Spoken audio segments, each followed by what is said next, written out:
Sorry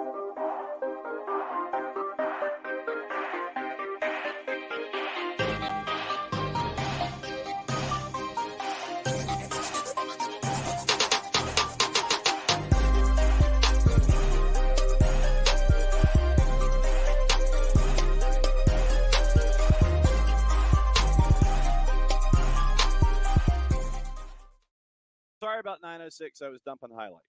So, how was your midweek? For a couple of folks, I think for 40,000 or so, I think it was a good night, at least in the building. And it was one of those nights where if you're an Atlanta United fan, you're sitting there and you're going, yeah, that was cool. We're going to talk about that one. We're going to talk about the other match. Morning, Michael Head. Morning, Alex. We're going to talk about that match. We're going to talk about Nashville and the purple team as well. We'll get into that discussion, lay out the bracket for you, lay out all of the news of the morning.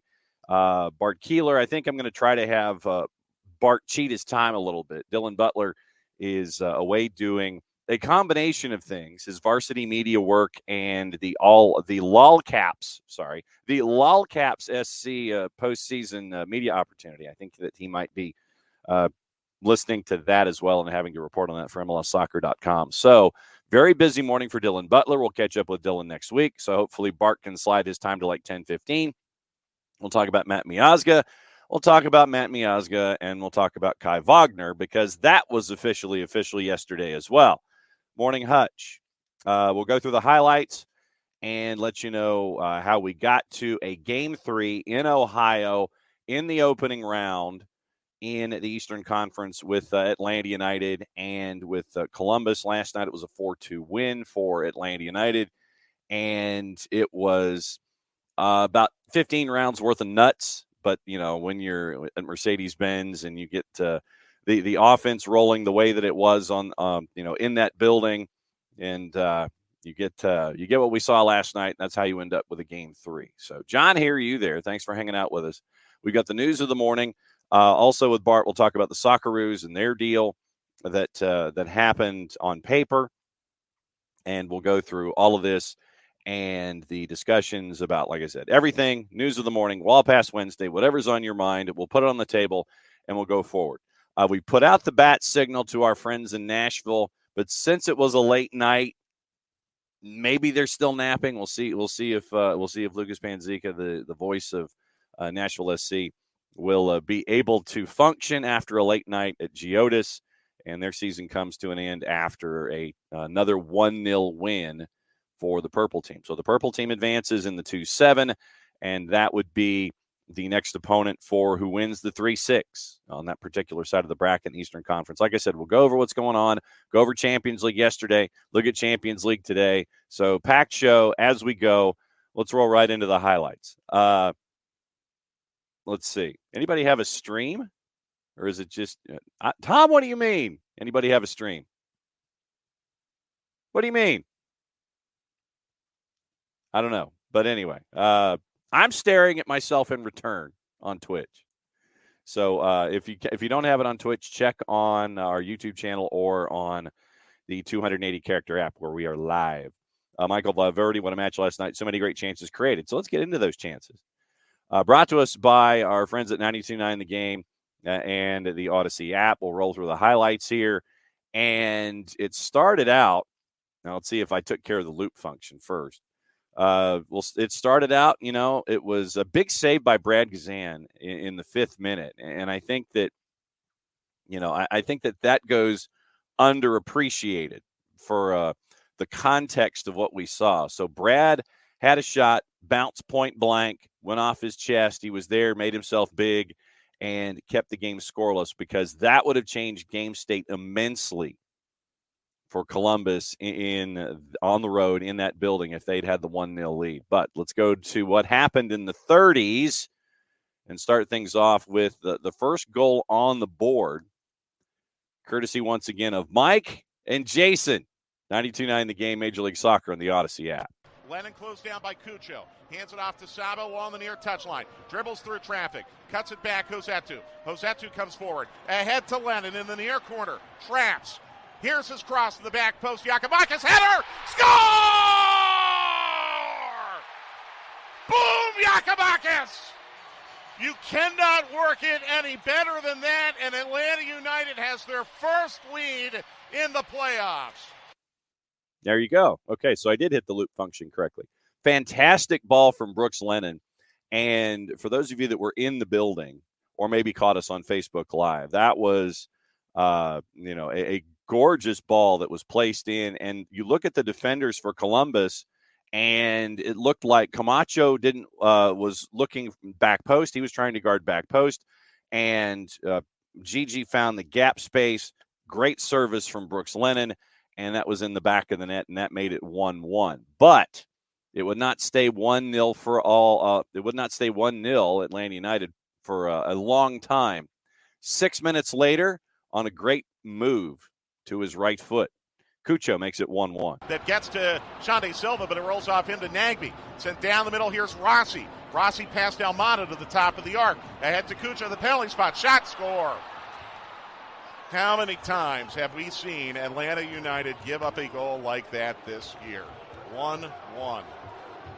And Atlanta United's time in the lead lasts a mere 6 minutes.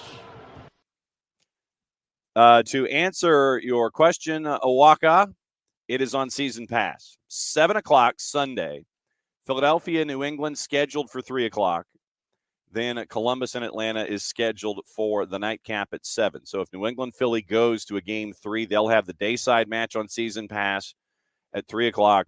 Columbus and Atlanta at 7 o'clock on season pass on Sunday. That's according to the MLS website as we have it right now. So tied at 1, and you're thinking, okay, it's going to get to the half at 1-1. It's just get to the half. Don't have what happened in game 1 happen here in game 2. Atlanta United picked up their Ticonderoga number 2 pencil and said, not so fast, my friend, in transition again just before the halftime whistle. However, it's Lennon now with a pitch down the right wing to Saba. Saba at the top of the 18, takes a touch, another touch, now centers it to Giacomakis, ahead to Silva, shot, score! Ball don't lie! Shande Silva puts on a Spider-Man mask to celebrate that goal, and Atlanta United might have the halftime lead after all.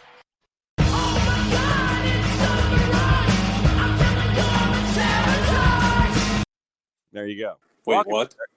Why was Sabotage playing? Because Saba was a part of that play. Saba to Gigi to Shande. Oh, Sabotage. Okay. Hey, did you see the news that just dropped out of the Queen City?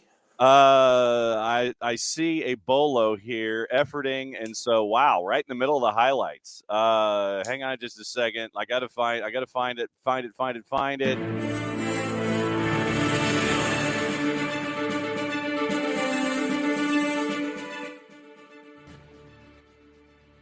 Charlotte FC parting ways with Christian Lattanzio. I wondered if it would happen. Yeah. Whether or not it should have happened is not the same as I wondered if it would happen. Right. I feel like that's kind of a complicated situation. Yes, sir. From our friends at Charlotte FC, from their own selves. Announced the club has parted ways with head coach Christian Lattanzio. Assistant coach Andy Key will also depart the club. David Tepper with a 2-sentence statement. Zoran Kernetta, Charlotte FC sporting director, will read his 2-sentence statement. A thorough and comprehensive search for the club's next head coach will begin immediately out of respect to all prospective candidates who will not have further comment at this time. Joe LeBeau, Charlotte FC president, had a 2-sentence statement as well. So, Bolo out of Charlotte. Charlotte's looking for a new boss.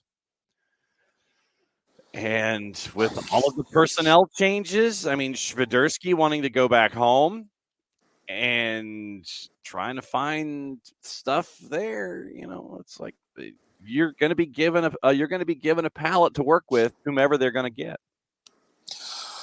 Yeah. Just curious what direction they go with it, honestly. Yeah. Because you're going to have people available. Mm-hmm. The timing feels kind of weird.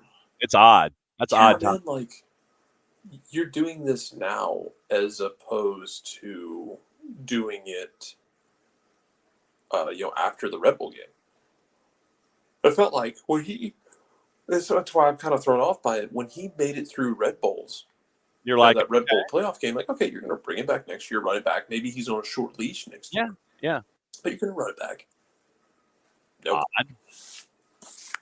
And instead of pulling the trigger on the Monday after the regular season's over, the Monday after your season ends, whenever that is, you decide to do it a week after. Is that a week? Week-ish? Dude, it's longer than that. 2 weeks? But still, yeah. I mean, the mere fact that you wait. I'm going backward to look at the schedule to see Wednesday the 25th. So 2 weeks, basically. So 2 weeks after you lose 5-2 on the 25th of October, you finally decide that you want a coaching change. Okay, sure. It's just that's to me. You're what you're doing here, and like I said, this is just 30,000 feet. 3.5 hours down the road. I'm guessing that there were discussions about philosophy and approach, and hey, we need to do this, and this.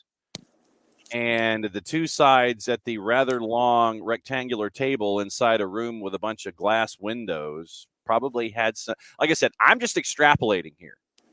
I'm guessing in the post-season post-mortem, they're all sitting in a room, or they're sitting at a table, or they're Zooming, or doing whatever. And one side of the table says this, and this. The other side of the table says this, and this. And nope, you're done. Yeah, it's on you. No, it's on you. It's on you. No, it's on you. And you're done. This is just odd. I can't put any other word to it. It's odd, man. Yeah, it is. Now you're kind of looking around. I'm interested to see who ends up on their short list. Yeah. I don't even know where to begin. No. But to your point, if it is Swiderski wanting to go back to Europe, and it sounds like he does. It sounds like he wants to be back in Europe, and some of it might be a homesick thing. I think I saw him mention it's just easier to be a part of the Polish national team, which is a big thing for him. Yes. But it's easier to be around friends and family when you're over there. The travel is less arduous, and maybe it's not in how old is Karol Swiderski? You're searching faster than I am. Yeah, Karol Swiderski he's 26. Okay, that's not bad. Yeah, I mean he's in a good spot to go land somewhere, Italy-ish. Yeah. He's not in like the prime of his career. He's got plenty of years left. But you're going to have an open DP spot. Yeah. You're going to have a striker who's going to come into year 2 and who's going to be the out-and-out striker. Assuming Józwiak will stay. Mm-hmm. You're going to have money and pieces to – yeah, that's what I mean, Enzo. You're going to have pieces and money to spend and holes to fill. I don't think it's an undesirable job at all. It's just going to be interesting what direction they go. But yeah, man, the timing just feels real damn weird. And if I'm in charge, if I am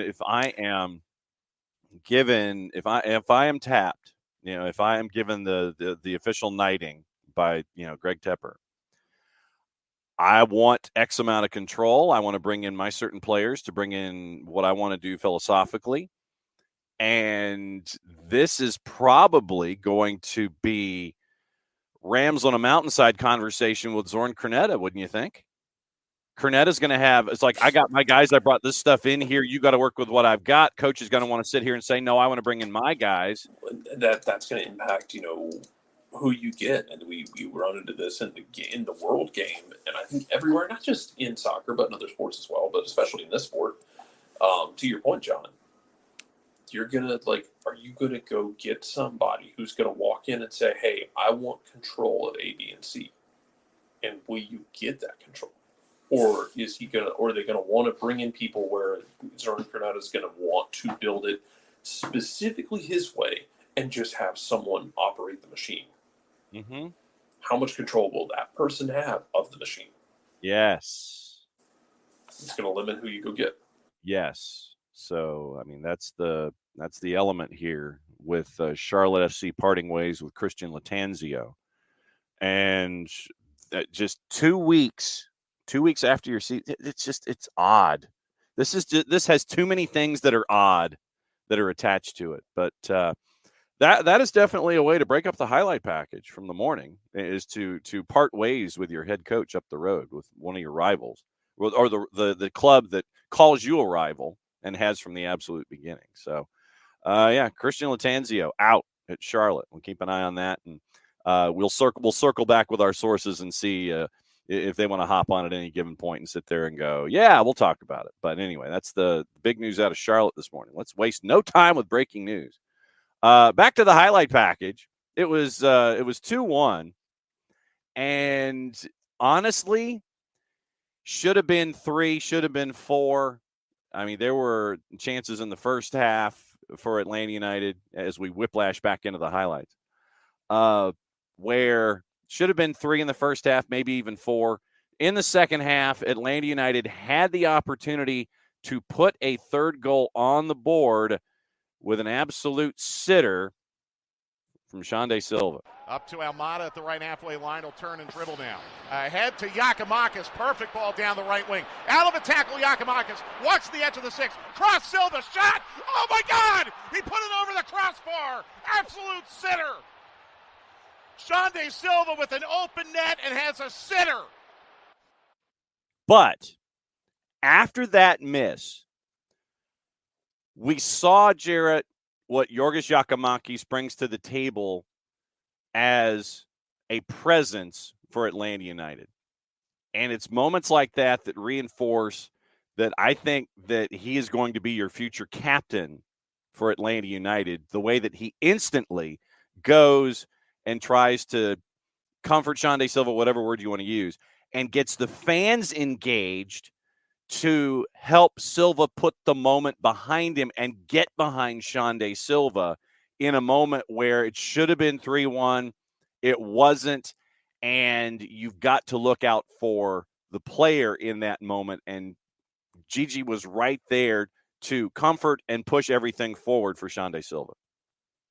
I mean, maybe you give him the armband, but maybe you don't, because you don't have to have the armband to be a leader. True. That is the thing that I need people to remember at times. Is you don't have to have it to be a leader. And he doesn't always have to have it. And he is still a leader because of that. He in those moments, he takes on leadership. We don't define the leader strictly by that guy with the armband all the time. True. And some teams don't like necessarily having the armband on a striker. They want somebody in the spine in the back. If you give it to him, cool. But even if you don't give it to him, I think he's taken up that role this year. He came in here. He's done everything you asked of him. And it's important in those moments because he refused to let the game be defined by that moment. Yeah. Oh, I've been remiss. What did you think of the Spider-Man mask after the second goal of the match for Atlanta United? And Xande Silva doing the tribute to his 2-year-old son. I thought it was funny. The yellow card was not as funny because it was tricky. Gonzalo Pineda was not very happy about it, I don't think, because when the mask worked its way around to the bench, he threw it on the ground. I don't think he was thrilled. No. Just because it puts you in a weird spot. Yeah, it does. But as the Hoff and I referred to him, the Portuguese Peter Parker, Xande Silva, with the Spider-Man mask as an homage to his 2-year-old son. So good stuff. But the miss did not affect the team in the overall. Jason has always talked about the third goal with this offense. You got that third goal with less than 10 minutes to go, and here it is, Mosqueda making it 3-1 against Crew. Would not mind seeing Atlanta United engage in some dark arts of time wasting, although I think there's going to be a lot of added time due to some second half injuries. I would much rather see a third goal. Same. Here's Mascara off the throw, dribbling through traffic, down the right wing, into the attacking third. Mascara to the edge of the 18. Here's Giacomakis, back to Mascara. Shot! Score! Goal, Lasso! I think you just got your wish. And Atlanta United 10 minutes away from a trip back to Ohio Sunday night. I think Jason needs to continue to say things like that in Ohio Sunday night. But that's that's the way they play, though. I know. They're always going to push for 3. Yes. They're always going to push for 4. Mm-hmm. They're going to keep pushing. They're not going to try and win that game 2-1. No. Now, if you've got the 87th minute, yeah, you're gonna put up shop.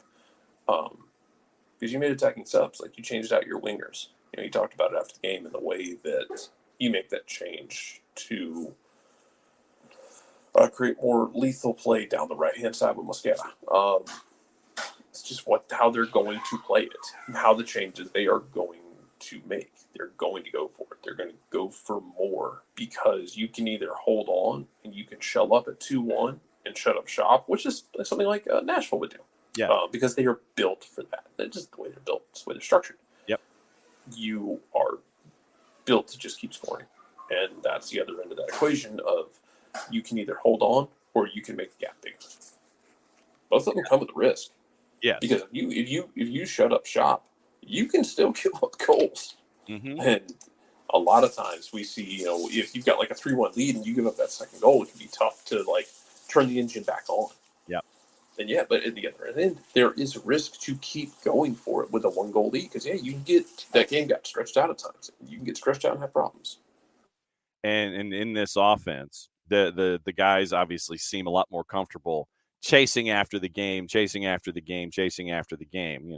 like it's like the scene in Remember the Titans. Run it up, Herman, leave no doubt. And so that's what you end up with at 3-1.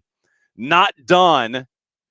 It's a chance for Thiago Almada to get goal number 4 for Atlanta United. Mascara now will turn and bounce to Wiley inside center circle. Wiley ahead to Almada, down the left wing, walking in on Schulte. Almada, tough angle, shot! Score! We're going back to Ohio! Game 3, Sunday night. Winner to advance to the conference semifinals. Atlanta United coming up with their best home performance of the season. And the wild thing about it is, if you look at where Caleb Wiley was on that play, Caleb Wiley was in center circle. Caleb Wiley was in the middle of it all. But that's just how things are. It's like you're filling space, you're in the attack. Oh, I sense an opportunity. Caleb Wiley was center circle to give that ball to Thiago to send Thiago forward. But, once again, expect things that you don't normally see or have seen when it comes to your structures of football. And Caleb Wiley, center circle, running through everything past the Thiago. And Thiago, Schulte was anticipating I think Schulte was anticipating something short side. Schulte went down, tried to make himself big, and just the gorgeous little chip by Thiago Almada put goal number 4 on the board for Atlanta United last night. Yeah, it was eerily and funnily similar to the Miguel's from 18 against Orlando. Mm-hmm. If you think back to 2018, Orlando comes into Atlanta on a good run. They're feeling froggy. Atlanta bludgeons them 4-0.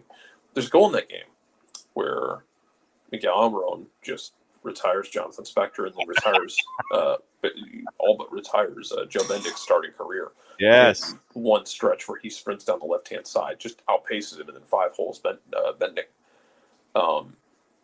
It had that kind of aura to it of Almada is just going to pace you down the left-hand side, and then the nice little chip over and in, and it's just the floodgates were open, man. It's just he had a pretty quiet night, and credit the whole team though, because he had a pretty quiet night, but everyone else picked up the slack when they needed to. Mm-hmm. Like, Yakumaki's had a goal and 2 assists. He could have had, he could have had, a goal and 3 assists easily if Shande puts away his tap in. But he could have had 2 more goals. The miss right after halftime, where he kind of takes it out of the air, where it's Saba just scoops it over the line. Yep. And then he has another one later where Saba plays him back in the middle and he drags it wide of the post. He could have had 3 goals and 3 assists in that game, and you had him stepping up. Setu had a really good game until he got hurt. Tristan Munyaba was literally everywhere. Everyone stepped up, and you didn't need Thiago Amado to be a superhero. He did his job, and then he was there when the moment was needed of him. You're going to probably need a big game from him in Columbus. Yep. That's fine. But the fact that you were able to just kind of let him be himself, let him find the game however he needed to find it last night, and it wasn't a thing where it needed to be forced, is huge to me. You got game 3 in Ohio on Sunday night, and obviously we'll go through what everybody's thoughts are in the Twitch pitch after this win. And you look at what happened in the other match last night, and it was, once again, a 1-0 match for the purple team taking care of business against Nashville.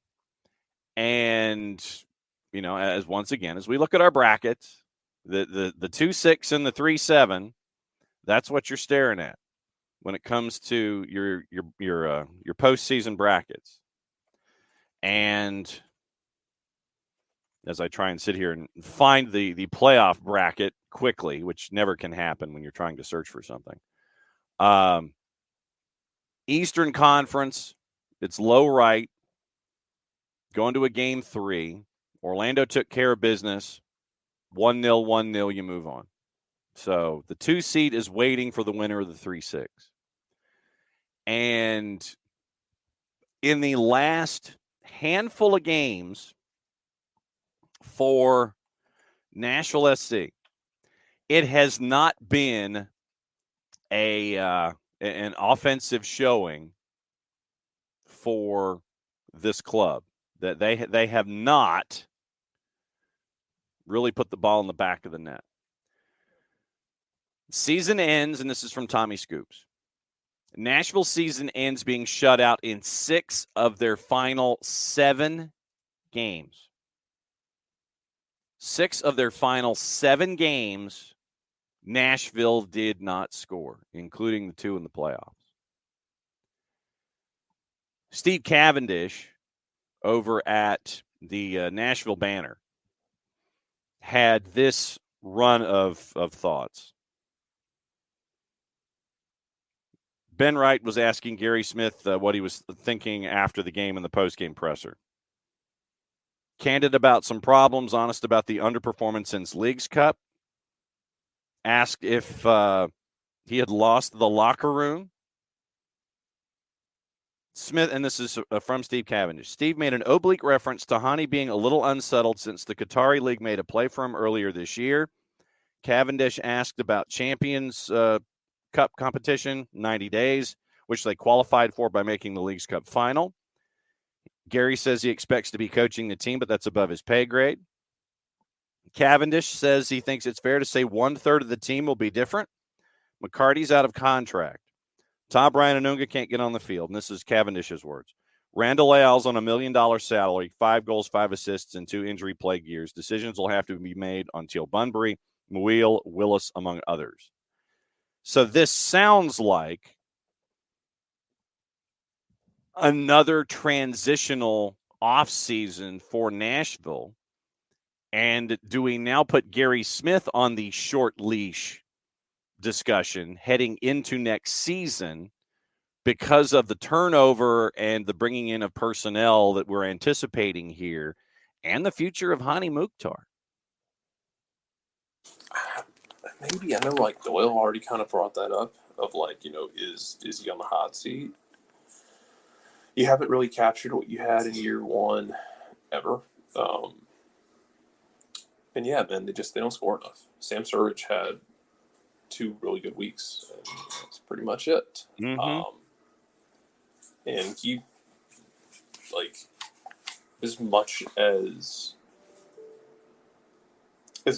anybody, I think he really took the wind out of your sails in game 1 with some of his misses and some of his misplays in the box, where you had a chance to, early in that game, a couple times, really put the pressure on Orlando, and you didn't.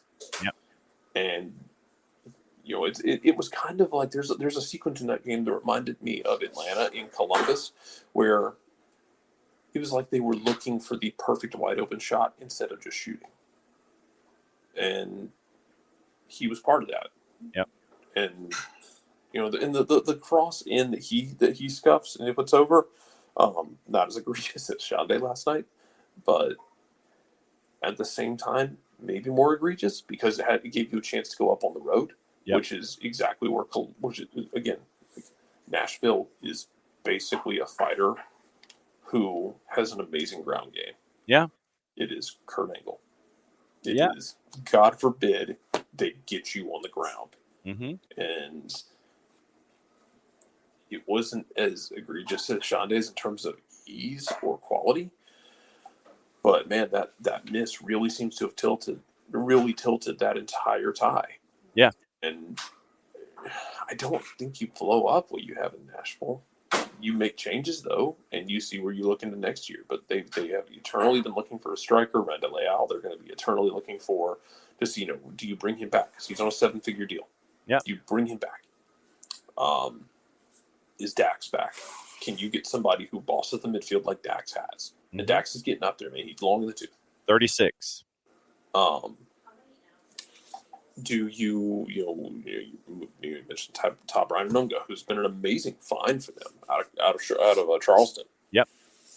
But what's his long-term status there? Like, where do you make the improvements on this team? Yep. I don't know. That'd be interesting. Yep. Anunga's got one more year in his deal. According to our friends at Transfermarkt, here's the end of the calendar year. Longmire, Hawkinson, McNaughton, Panico, Lawrence Wyke, who right now is on loan to Tampa, Taylor Washington, Jack Mayer, Fafa Pico, Joe Willis, Dax McCarty. Questions, obviously, that were asked by Cavendish about Wheel, Randall Leal, Teal Bunbury. That's a part of it. Mukhtar's under contract until 25. But in these longer-term deals, you sit there and you look at a date. Remember, it's about controlling the asset. You have control of the asset that is Hani Mukhtar through the end of the calendar year 25, through the 25 season. So you can, if that Qatari team wants to come knocking on the door, it's like, okay, but, you've got to make it worth our while. And Hani, once again, has to be wanting to move. Remember, he married a local woman. He married someone who is a Central Tennessean. Does Hani want to uproot his family after being newly married and go to Qatar? Will his new wife understand the business of soccer? So, the family aspect is something to stare at here for Nashville. But, once again, right now, Nashville SC is in control of the asset. After what happened this year, I don't know if you're going to be getting the same amount of money from that Qatari club because of how Nashville did not finish. But we'll keep an eye on that as well. And so those are your 2 matches from last night. Tonight, and yes, I am right there with you that the fact that you can't find – KFC says it's ridiculous they don't have the bracket on the homepage. I literally had to type in MLS Cup playoff bracket. And it is in competitions, playoffs, this year, bracket. 4 separate things that you've got to go down to find the bracket for the MLS Cup playoffs. But, that, like I said, it might just be me. There might be an easier place to find it, but I had to do a search, roll it over, and work down. So that's where it is in trying to find the future of this league. You had to do 4 separate things. Michael Head in this morning. What does it mean that all the goals from last night were scored in transition? In his memory, it seems most of Atlanta United's goals are scored in this manner. I mean, part of it is the fact that that's the way Columbus is going to play. They want the ball too.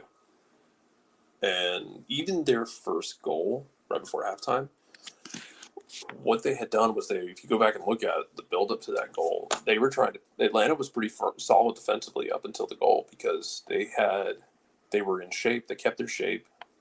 Columbus is passing the ball around, unable to find a door through. Then they misplay a ball, and Atlanta tries to go on the break. And I think it's Miazga or Shande, tries to play a quick little flick. I think it just doesn't, right. It doesn't come off. Yeah. And then because Atlanta had started that transition, they were kind of having to stop and reverse gear and get back into defensive shape. And then Columbus is able to play through that. And then you get Cucho finishing really nicely. Yeah. You play a team like Columbus, it's going to give you opportunities in transition. Mm-hmm. Now, you can create artificial transition if you play a team that's going to sit deeper, you can try and create artificial transition by creating overloads or pulling them up the field with possession and stretching them out. But Columbus is, because of the way they play, they're going to give you opportunities in transition because they want the ball. But nobody's 100% with the ball. It just doesn't happen. And honestly, if you get through this, and let's not count our chickens for the eggs hatch. Right. If you get through this, Orlando ain't a lot different. Orlando wants the ball too. Yeah. And you're going to have transition opportunities with them as well. And this is the thing, has been the teams that made it into the playoffs. Of those top teams, they're good in transition, and a lot of them are good with the ball. The trick is you don't want to get into a transition battle with Cincy, but dude, I don't know if Cincy survives the next round right now because Cincy will not have their two starting center backs. Very good chance they will not have Miazga for an extended period of time. Yes. Philly is what you know what Philly is, but Orlando wants the ball. Columbus wants the ball. Houston wants the ball. Not West. You know what Seattle is. You know what LAFC are. Those are teams that are going to give those opportunities. But they're also going to be looking them from you as well. So those moments where you have the ball, you have to be clean. You have to be careful so you don't give them those. Right. Bart Keeler set to join us in about a half hour. If he got the note that I wanted him to punch his clock in a little early instead of at 10:30, with Dylan Butler doing MLS soccer duty and varsity media duty. Going through some of the other comments, Ricky goes, "What a performance! Game 2 was always the most important, and you put a bunch of pressure on Columbus going into Game 3." Yeah, right. That was always the thing. It was we talked about it ad nauseum that Game 1, you didn't have Thiago. You're going on the road. You're not expected to win that game. Whatever. You win Game 2 at home, and you turn Game 3 into a one-off where all the pressure's on the home team, who is the trendy pick to win the MLS Cup. And you put all of the pressure on them to win in front of their fans. And no matter what, you just also reminded everyone that Columbus can bleed too, because they bled a lot last night. Mm-hmm. You really cut them open. So pressure's on them. No doubt. So you've got to go into the real world. Hopefully you'll be back. That's the plan. All right. So Jarrett's going to go into the real world and hopefully come back, and we'll roll through it.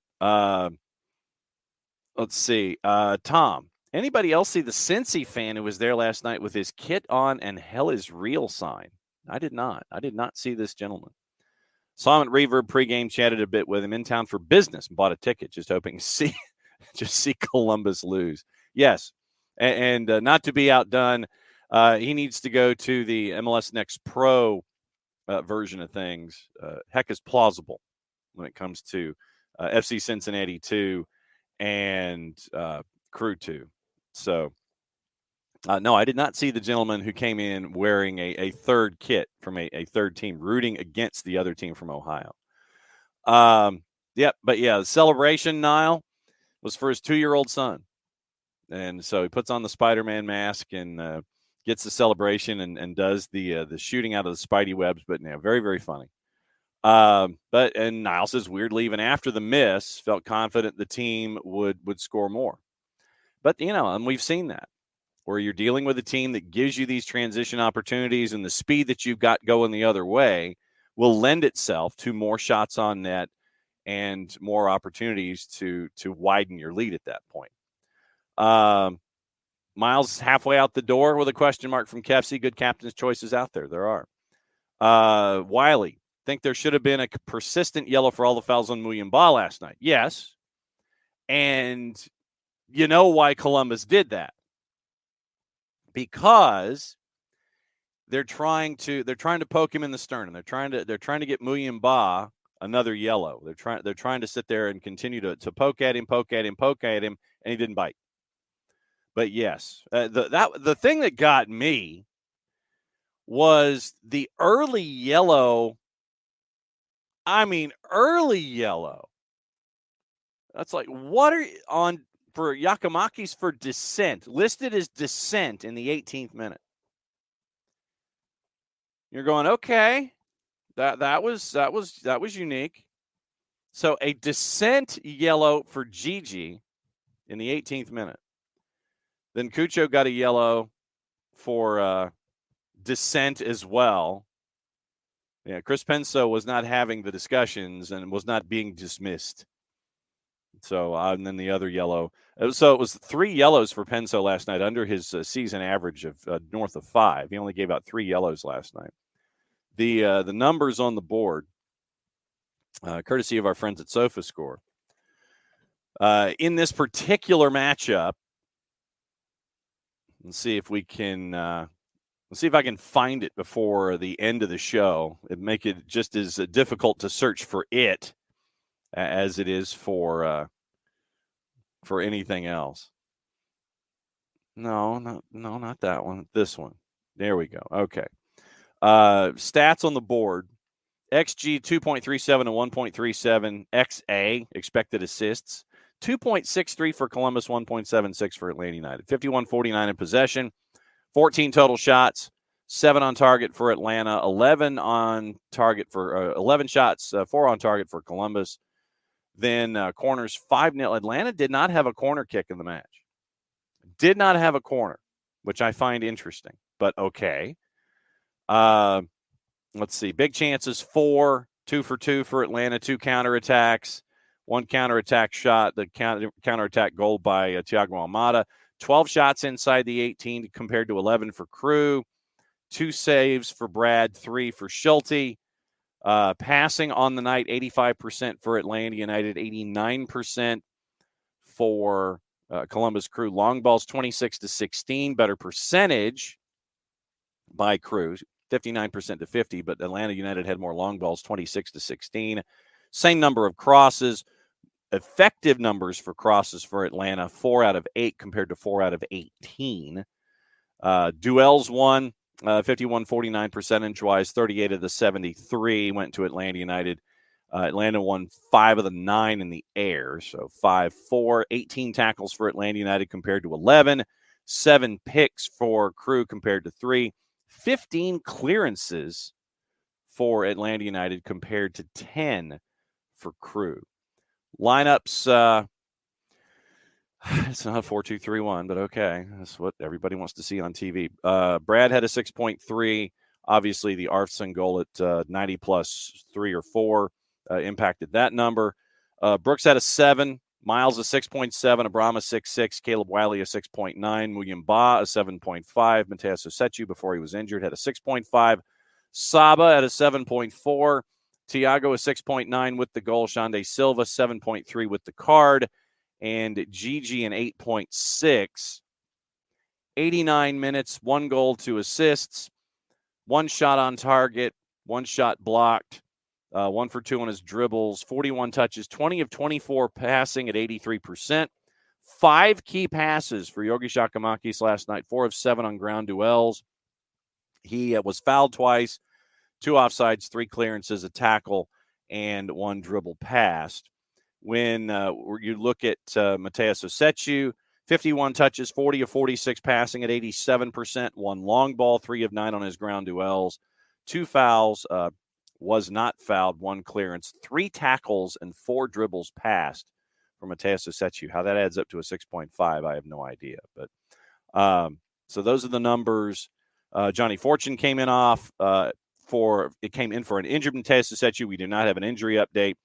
6.7 for Jay, who came in for 33 minutes. Mosqueda with the goal had a 7.1. Tyler Wolf came in, got a 6.5 for his 10 minutes, subbing in for Saba. Juanjo Porata, Jamal TRA came in for a cup of coffee in the 90th minute, subbing for Tiago and for Gigi on the bench. Q, Ronald Hernandez, Ozzy Alonso, and Amar Sadic. So that sets up your numbers, and that gets everybody ready for game number 3. Niall, Gigi got a yellow card for arguing at the ref. Columbus did not get enough yellows for what they did. Absolutely, of course. Also, Niles, first goal was his favorite. The cross was so good from Lennon, and the finish along the celebration was cold. And Wiley goes, definitely the most excitement I've ever heard. Somebody say we're going back to Ohio. I need to get for Friday the Pretenders drop. So I will keep an eye on that one. But yes, Hani is still under contract for another 2 years. Hang on just a second. Thought I was going to sneeze, but I've turned the sneeze away. And so, yes, Waka, we do root for SKC in Dallas and a home championship match.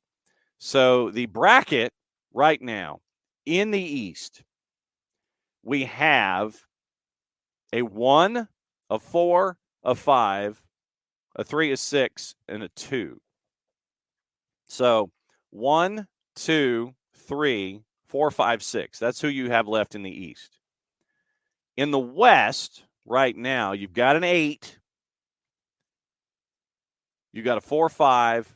You got okay. So 3, 2, 3, 4, 5, 7, 8. That's what you're staring at. So 2, 3, 4, 5, 7, 8 in the West. So that's what you're staring at. And we also have the points thing. So with Atlanta United, it would be a lot of folks out West would have to not have as many points as they do. LAFC would be out in Los Angeles. Seattle would be in Seattle. Houston has more wins, so it would be in Houston. And then we'd have to start looking at RSL in Dallas. So that's your math when it comes to rooting for what to root for. But you know me, I'm just rooting for chaos anyway. Any kind, the more chaos we have, the better. I'll take it. So give me chaos all the time. Yes, Niall Mukhtar was very quiet in the final stretch of the season, but that's the thing with Mukhtar and with what Nashville wants to do. Nashville wants to get you to turn the ball over.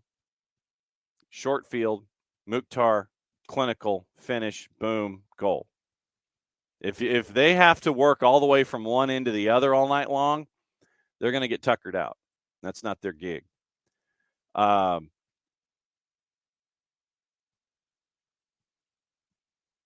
Let's see. What else is Wiley? Wiley did that. Penso did okay last night. Torrey every day, twice on Sunday. Not well. And Emilio, to your point, pressure's on Columbus. Pineda and the team have to stop catering to the concept. It's hard winning on the road. True as it might be, you have to keep thinking that. You might as well stay home. But I mean, it's they're focused on a game 3. It is what it is at this point. You know, game 3, move on. Let's see. Tom, if MLS adds a DP, do we dare use one on a new center back? We need to at least. I don't know. It's an interesting question. You've got to, shoot, Nashville did it with Walker Zimmerman. If you can get somebody that's a lockdown like that, perhaps. But, Tom, to your point, your posit is the front part. If MLS adds a DP, if you get to 4, you've got a little wiggle room. If you don't, then then you build, because remember what you've got with Atlanta United, and especially with the youth working your way through, you get another couple of years of, you get some experienced folks, but then with Efren Morales developing, with Noah Cobb developing the way that he is, I think the younger players are coming up through the system. You probably just need some experienced folks to help you with that bridge. And, is it a DP? I don't know. But the key to your question is the front part. If MLS adds a DP. If MLS adds a DP to get to 4, that's the hook in all of that. Tom says you wouldn't if it stays at 3. Strongly you would consider it if it's at 4. Yes, I did. I did give the sneeze the Dikembe finger wag. Absolutely, I did.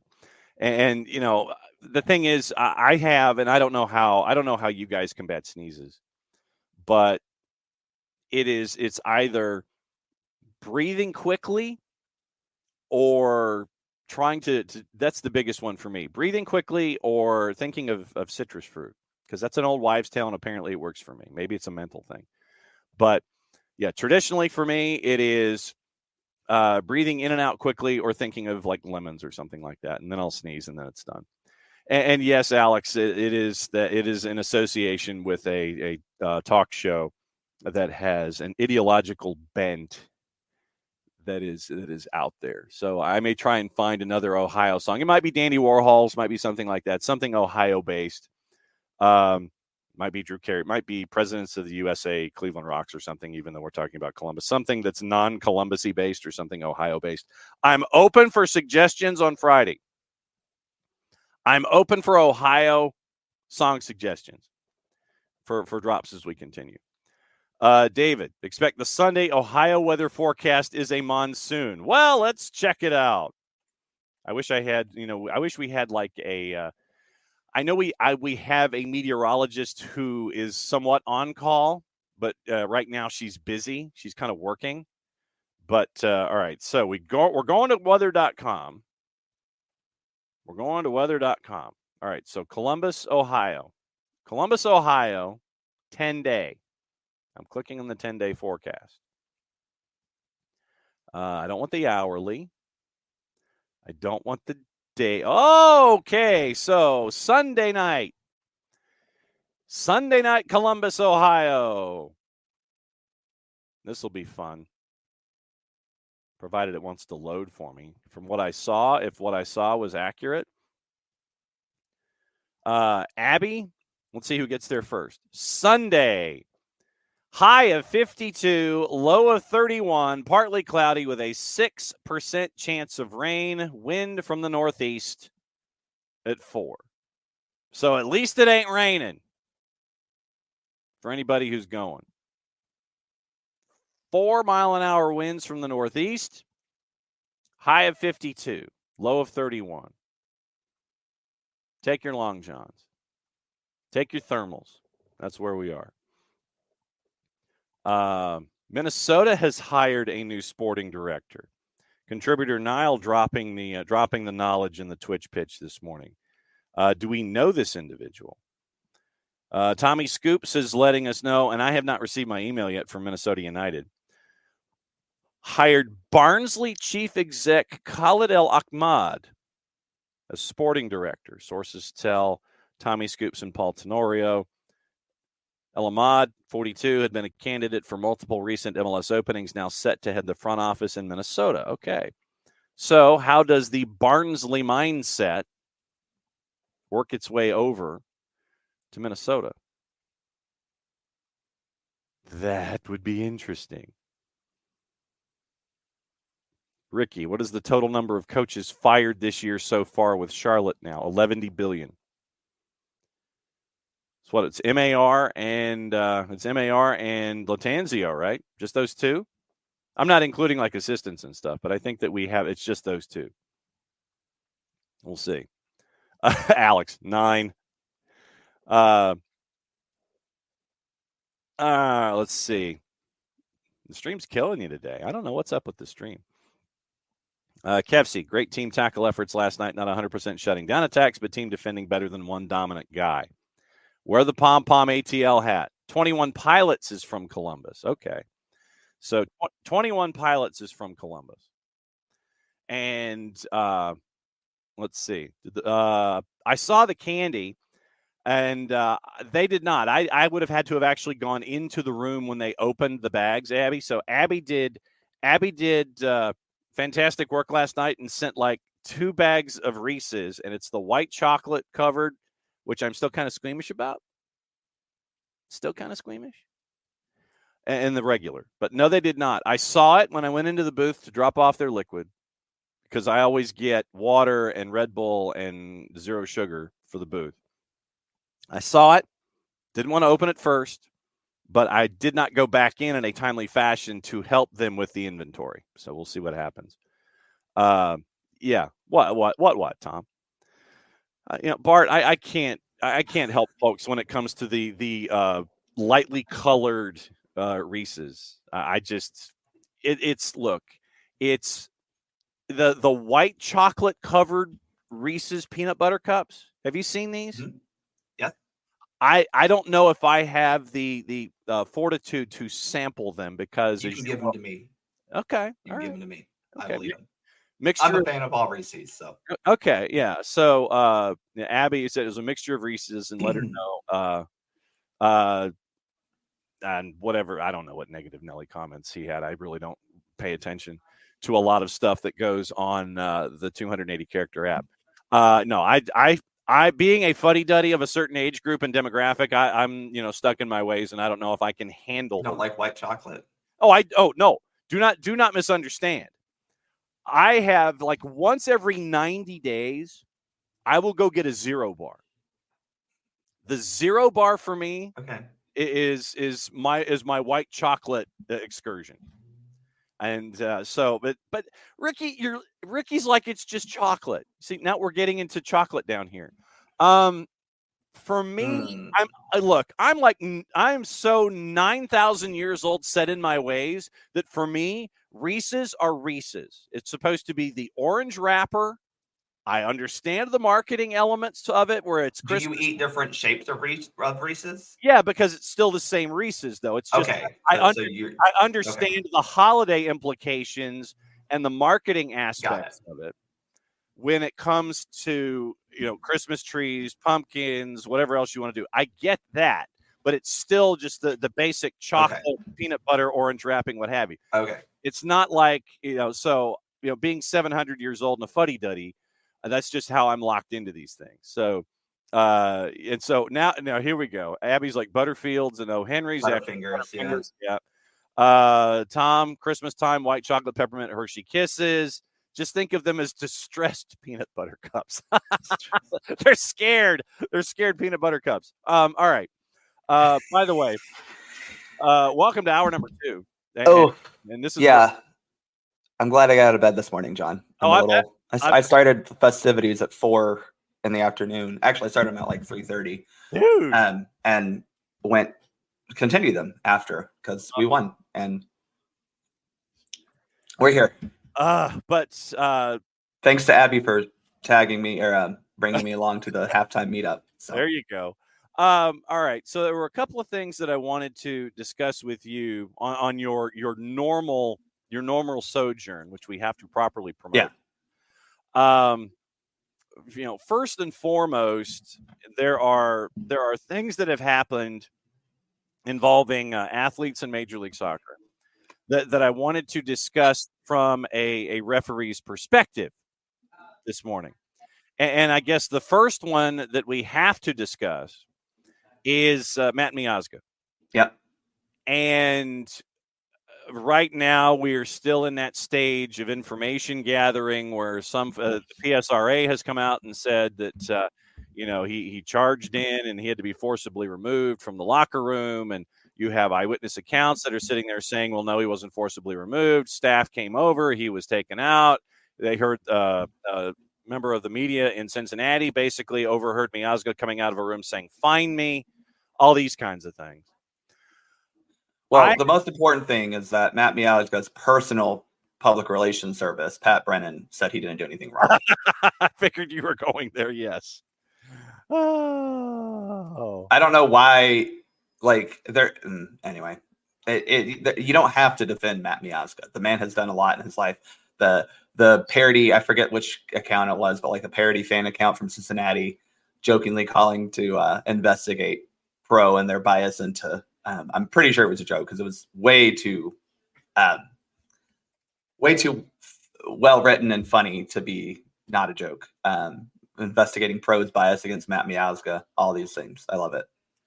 So when it comes to the sanctity of locker room, dressing room, these kinds of things, I've always thought that, I mean, literally when you have members of the media that want to ask center refs questions, you write it down on a piece of paper. Yeah. It gets handed down. Yeah. And it goes into a room. I don't know if they slide it under the door or if they, do a secret knock and go, okay, that was the secret knock. They open the door, they accept the piece of paper, they write down their response and hand it back. If they want to do that at all. Yeah, if they want to. But, there's always been, some kind of protocol when it comes to respecting the space that is attached to officials. And it seems in this case, to whatever level and extent that we're discussing here, I mean, once again, to be determined and finally figured out, it's like, okay, like I said, truth is probably somewhere in the middle. But you don't go into the room to discuss things with officials. That is like the major number one takeaway here. I don't care what people are saying. Well, he said this, he meant this, he did this. The bottom line is, first and foremost, you don't go into the room as a player. Am I missing something here? 100%. And that's something that even at my level where we don't have a room, we maybe have a bench or a tent. We might have, I'm going to give everyone out here a tip of advice. Do not approach a referee ever after the game if you're not a coach or a player. Mm-hmm. Certainly don't go into their private space to do it. Because legitimately, we have things we have to do after a game. Like, it's not just get undressed. We have a whole report that we have to write. And we have, a lot of paperwork that we have to get done. So we're already doing that. Two, despite what Matt Miazga might think, cooler heads are not going to prevail in these instances because there probably aren't any cool heads in the room once a player comes in like that. And three, would you want to play a referee going into your locker room? Mm-hmm. No. So the fact that he even thinks he could approach them in that regard is quite honestly the problem, right? It's not even that he went, it's the fact that he thought that was going to be a course of action that he could do and get away with. Have you or any of your peers been in a situation like that where you've had stuff, where that space has been, I'm not going to say it, violated, but infringed upon probably? Yeah. I mean, it's hard again at most of what I do is because, again, we're lucky if we get a little pop-up tent that is ours. But it happens more than it should because players, parents, specifically parents, and honestly, players and coaches, most of the time, this is why it was so weird for me, is like players and coaches, once the game ends, they have to move on too, right? Like they have to turn the page. They're getting their stuff done. They've got to do X, Y, and Z. They've got to make sure they've got the dinner plans figured out with the wife or the girlfriend or whatever after the game. You're undressing, you're all these things. So again, I don't understand that, but we've had instances where, coaches or parents, specifically parents, come into our little area and try to talk to us about things. And it's not as Kevsey said, it's not a, hey, thank you. Because if that happens, then which it does, it's usually as I'm walking off the field because I'm done for the day or whatever. But, hey, thanks, Gref, type of stuff, or hey, good job. When they're angry, they never wait for you to walk off the field. They always come right to you. And it's not scary necessarily, but it is one of those things where you're like, you're going to be outnumbered. Because you have your referee crew, 3 people there. You might have one from another field. And as my experience has taught me, parents don't try to police other parents. Mm-hmm. And that's why when parents say, "Oh, well, it's just the bad ones," I go, "Well, you're all bad because you all allow the behavior, and you all, no one out there ever takes steps to curtail that behavior from when it's happening." And it is a little scary because you don't know. I mean, I get it, especially with parents. They're so worried about their little angel babies that have never done anything wrong in their lives. How dare I give them a yellow card? Which is, I think, Matt Miazga's problem. He thinks he's never done anything wrong in his life. How dare you give me a yellow card? That, or he's just a complete and total, I don't know what the expletive warning is, but D-bag. I don't know if I can say that word. I don't know. We just earned our. I think we just earned an explicit rating. I didn't say the word, John. No, but discretion being the better part of valor. It's scary. Just don't do it. Don't do it, right? Because it puts us in a bad situation. It puts you in a bad situation, and I don't understand how you think you're going to come away from this looking good. Yeah. PSRA. Fine him. Yes. PSR. Well, suspend him first and foremost for coming in the room. Yeah, and that's the thing is, I think this plus the Vancouver coach's comments. I was going to get into that, and I know they're not. I know that's not a direct death threat. I get this, but it was. Why are we joking about the livelihood of and the safety of a referee like that? Right.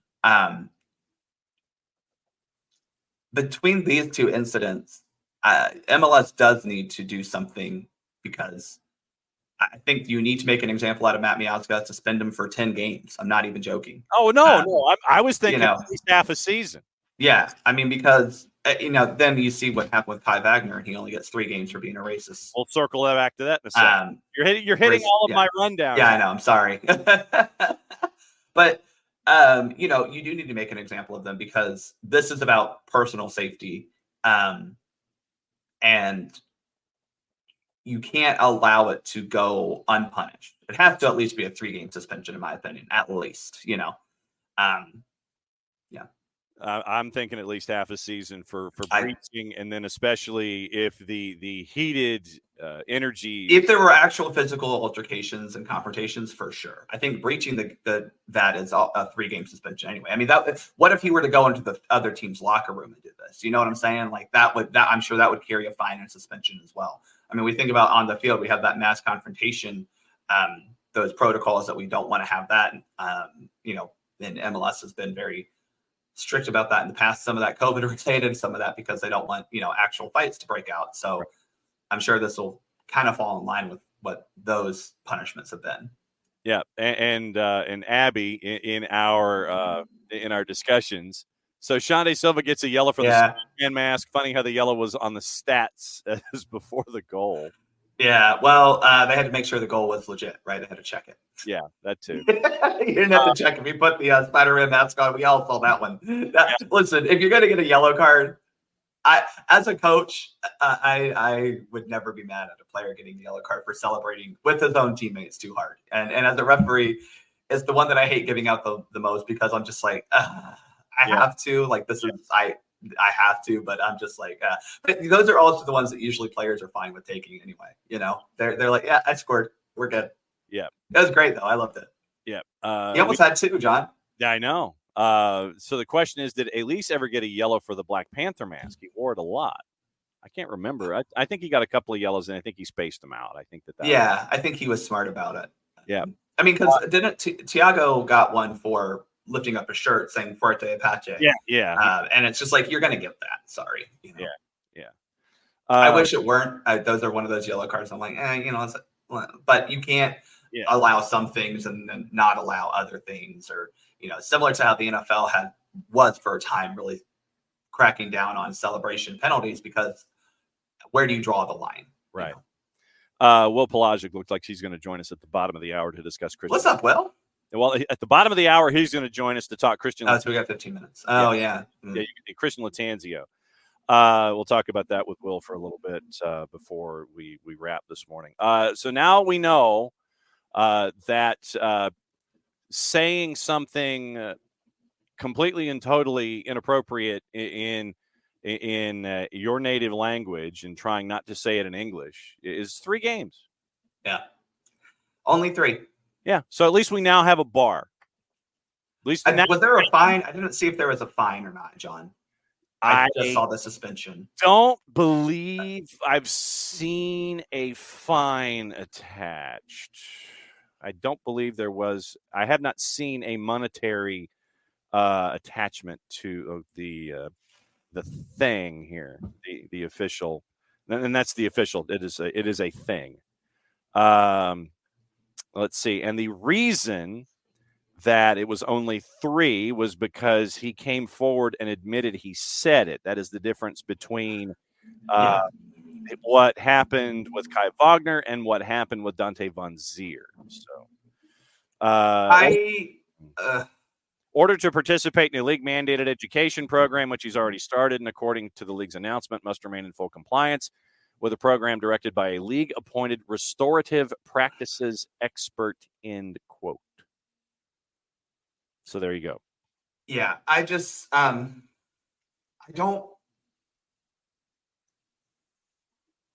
think the problem, and this is where we have seen this with people coming from one culture coming to another, is they don't see it as truly a bad thing the way we see it.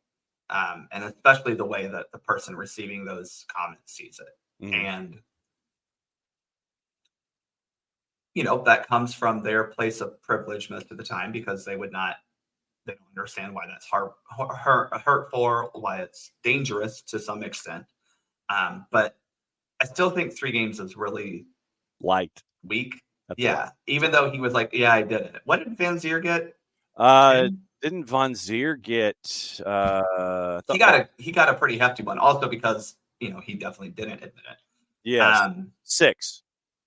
So yeah, Van Zier admits it. If Van Zier doesn't admit it, he gets 6 for using racist language in the game in April. Kai Wagner admits it, he gets 3. So that's where I don't know what for me the threshold should be, like what because 3 is less than 1/10 of the season, and I'm like, is that really teaching them anything? Yeah. I'm hopeful there's also a fine involved, because I think that should be there as well, and that fine should go directly to whatever person you offended, their like an AAPI solidarity fund or something like that. Right. But I don't know him personally, so I can't speak on him. But the problem is that even if Wagner wasn't meaning it to be like hateful, and I'm just speculating here. Yeah. The problem is he still said it, and it is the fact that he didn't think that would be that harmful. Just again speaks to how he needs to be educated about why this is problematic. And here's what happened, and this is according to Jonathan Tannenwald at the Philadelphia Inquirer, from Tannenwald's article directly. Wagner directed an anti-Asian slur spoken in his native German toward Wood in the midst of an argument late in the game. Right. Followed a foul by Giacomo Vrioni on Nathan Harriel, the 86th minute of play. Wood understood what Wagner allegedly said to him because he spent 14 years playing in Germany from his youth days to many seasons as a pro. Our argument was part of a fracas started after referee Pierre-Luc Lazier called Vrioni's foul late, blowing the whistle when alerted. Harriel was still down. Play continued. So basically, I'm looking at this, I'm trying to take this like ABCD. So Wagner directs a slur in his native tongue, thinking that he can say something basically under his breath and not in an English language environment to an individual who, oh, by the way, spent more than half his life or half of his life. And unfortunately for him, probably has heard that specific thing said to him a time or two during his playing career. Yes. So, I mean, props to not Van Zier, Wagner for at least admitting that he said it. I think he understands, hopefully, that what he said actually was wrong, but he still said it. Mm-hmm. And that's just where I don't think 3 games is big enough. I really don't. And especially, I can see, okay, one time you get this after that, you have this problem, it goes up, but 3 games just seems very, yes. Yes, that's. But at least now we know the bar. So if you say something allegedly and you don't cooperate, it's 6. If you say something thinking you're going to get away with it and you don't, and you admit it, it's 3. What did Sosa get? Did he get 3? I think he get 2. I think it was 2 for Santi. Yeah. I think, and that was he missed the final match and then the first match, right? Yeah. So nothing, Rich. We're just talking about Matt Miazga and Kai Wagner being D-bags. Earn it. All right. So, and I wanted to just get your points. I just wanted to get your thoughts on that as a part of reffing down here and violating rooms and things like that. But what I also wanted to talk to you about this morning, the Matildas get a pay increase and equal treatment to the Socceroos in their new CBA. Matildas and Socceroos have struck a new pay deal that will mean the country's top women's footballers could receive a pay increase of up to $80,000 a year on top of their club salaries and tournament prize money. This comes from Jack Snape at The Guardian. Deal follows the Women's World Cup, where the Matildas had hundreds of fans at TV ratings records. Football Australia Chief Executive James Johnson's describing it as a partnership. The objective from Football Australia's point of view in this agreement is to really drive the economic progress further forward. Previous deal between national team players and governing body was struck in 2019, significant in that it provided parity in pay and conditions between men and women's players, had lapsed this year as Football Australia prioritized the rollout of the World Cup. But there you go. Matildas were paid a set amount under tiers, 110 grand, but now it's an increase of up to 80,000. Well, and 2 things about this. One, it's not the same CBA as the men, but that's what they negotiated, right? So it's equal in the fact that we're trying to make the pay as equal as possible, but obviously the women and football FFA kind of structured it to be more lucrative on both sides potentially, right? I think that's what I take out of this is there's more growth potential, right? There's more earning potential for the Matildas than before, but they still get that really good increase in base pay. 2, look, they had a very successful World Cup. That was an amazingly well-attended World Cup, up and down, both in New Zealand and in Australia. They followed that up by selling out Optus last month for their Olympic qualification. They sold out the small stadium, and then they specifically went to Optus, the big Aussie Rules stadium out there that's like 60,000, sold that out. So clearly, Football Australia is seeing this as good for the federation as well, right? Let's set this up so that we want to do good business, and you're going to reward the women's team for doing that. But the thing that this strikes for me, and this is where I'm hopeful for the rest of the world too, is though it's not the same CBA as the men, the pay structure is similar, right? And you're getting more flat money, which is the most important thing, because for the longest time, especially on the women's game, where their club salaries are not very big, they were just given, if they were given anything, pretty much scrapped for even playing in a game. And now they're getting what they deserve for playing the matches. And one more thing before Will Palasczuk joins us at the bottom of the hour, once again, to discuss Christian Lattanzio. Once again, Jack Snape's been a very busy guy at The Guardian. Football Australia caught by surprise by FIFA's 2034 World Cup bid process.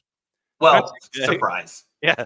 Countries were given under a month to express interest in hosting. Yeah. The FA boss says that Saudi bid meant numbers were stacked against us. James Johnson had a press conference, and what bothers me about this, John, other than all of it, the one thing that really bothers me is how FIFA has basically forced all these multi-country hosts for these bigger tournaments, and then Saudi Arabia is just going to somehow host the whole thing by itself.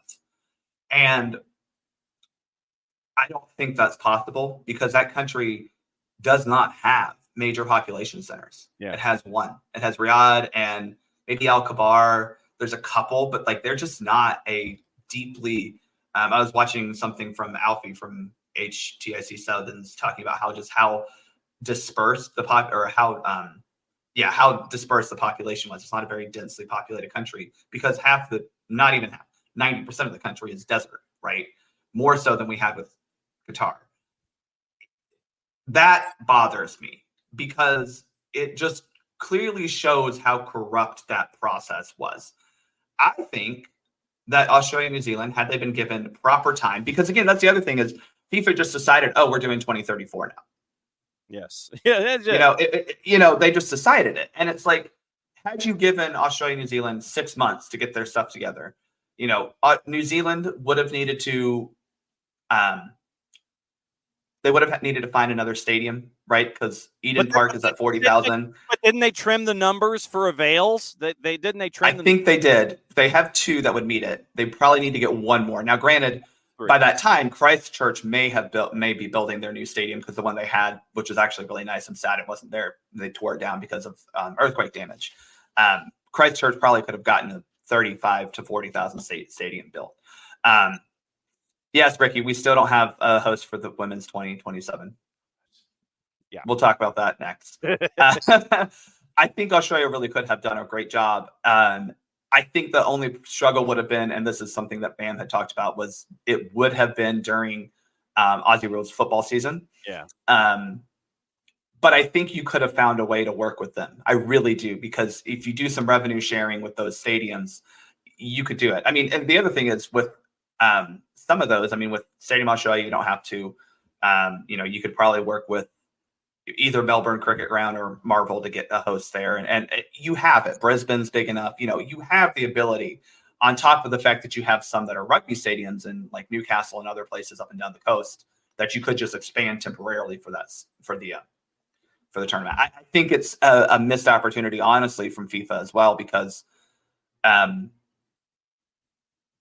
I think they deserve to go. Like, I think that the East Asian side of the world deserves another World Cup. I think Japan, Korea was a great showcase for that. I thought Australia, New Zealand was great this past summer, and I would like to see that again. And I think those are way more better tourist attraction destinations than Saudi Arabia. Mm-hmm. Yes. I figured I would give you that to give you something in addition to talk about for Soccer for US POD. It sucks because it wasn't a true bid process, and I think that's the thing that bothers me most, is it wasn't a bid process. It was a decision. It was an anointing. It was right. It was a cash dump. We still don't know 2027 Women's World Cup hosts, which is a failure on FIFA's part. They had already set the dates, but this is one of those things that, again, FIFA, if you want to treat women's football even kind of equally, you need to give these host countries at minimum 8 years to prepare, right? We should already know 2027, and this bidding process should be for 2031 is where I feel. And the fact that I'm not even trying to take into account the men's World Cups, because they are separate in the way that they do their bidding processes. I get it, but it's still a failure on FIFA's part that it's 3.5 years. We don't know where 2027 Women's World Cup is. Yeah. And we have some nations that are good bid locations. I mean, US Mexico is a great bid. Brazil is a great bid. I mean, honestly, I'm not as crazy as the Belgium, Netherlands, Germany bid as I think some other people are, mainly because I don't like including one state of Germany, but whatever. Yeah. Those are good locations, right? Even South Africa, I mean, I don't think that would be where I'd want to send them, but it's at least a fully formed bid. Right. It's a disgrace that you haven't given these countries a heads up, because if you want the tournament to actually make money, you need to give these host countries time. Kind of need to plan. So what's the latest for Soccer for US POD? I'm editing the recording we had from Monday. I'm editing it today. Listen, I'm still hungover. Right. Editing it today, and you'll get it this afternoon. I got to go pick up a puppy to go puppy sit for the rest of the week, though. There you go. All right, so go pick up a puppy, drink your coffee, and please recover responsibly, sir. We'll catch up with you soon. All right, ask Will a question for me if he feels like the Lattanzio, I'm sure you'll get into it, but ask him if he thinks Lattanzio would make a good coach for Charlotte Independence. Okay. I think they might be losing their coach. It wouldn't surprise me. I would really like to see Charlotte and North Carolina coaches get a promotion. Let's just go that way. Bradford and Jeffries to get promotions. Huh? I think they deserve it, John. So maybe Lattanzio can go coach the Independents. All right. Get out of here. Go edit your show. We'll catch up soon. Bye, y'all. All right. Hot tag as we do, because we firmly believe after one tag team partner has been in the corner and the heels are sitting there and they're pounding on him for a couple of minutes that you find a way to duck under that one last right hand. You duck under, you make the dive, you make the tag, and so of course we tag in Will Palasczuk in Charlotte. What's going on, John? How are you? I heard that there was something going on up there that we kind of need to talk about. Yeah, it's not necessarily a slow news day here in Charlotte soccer. How Jarrett and I were talking about this in hour number one, and I guess let me just start with this. The timing seems odd because we're talking 13 days after the last match of the regular season. And you announce this now. It just seems kind of an odd duck right now. I think it is and isn't at the same point in time. I think the one thing that they were kind of wrestling with right now is they wanted to do their off-season review, and I think it was comprehensive in nature, and they're kind of going through the different decisions that need to be made in terms of, this player wants to go this place or this player wants to be retained. They had made their certain evaluations in terms of who wanted to stay and whatnot, and I think part of that was, what to do about the head coach. And from what I understand, and it's been reported now by Carol Walton of the Charlotte Ledger, that apparently David Tepper had a meeting with sporting director Zoran Cornetta and President Joe LeBou Tuesday afternoon, and they made the call then. And they being, I think it was a collective decision. I think the feeling is that Lattanzio had gotten them to a certain ceiling. And as a result of that ceiling, they felt like they couldn't get further than that. And as a result, they felt like they can get further with somebody else. And I think it didn't necessarily go from a standpoint of unseen, where they saw a lot of teams that they had either triumphed against or had blown leads against that are still playing in the playoffs. Atlanta being a prime example, Orlando being a prime example. And, a lot of those drop points, the 25 points drop from winning positions, came against, peer group teams. And also some of those were against higher level teams like, the Nashvilles of the world. But even Nashville's another team that ended up losing and was 2-Q in the playoffs. So I think these decisions are not made in a vacuum, John. I think they're made from the standpoint of how do you go about and get the return on some of the ambition that this club has said to want over the course of the first two seasons. And while making the playoffs is a significant accomplishment, I don't think anybody's downgrading that. I think they felt like they could have gotten further and maybe even had a more secure spot in the playoffs, maybe even be playing in a 3-game series as opposed to bowing out in the play-in round. So then let me ask it this way. How much of those lost points and opportunities is player execution in the final 15, 30, 45 minutes of a match, and how much of it is or was, from what you've been able to glean and observe, how much of that was coaching philosophy, tactics, adjustment? How much of it, this is the chicken or the egg argument, I guess. Is it touchline, or is it what's going on the field that caused all of those absences of points?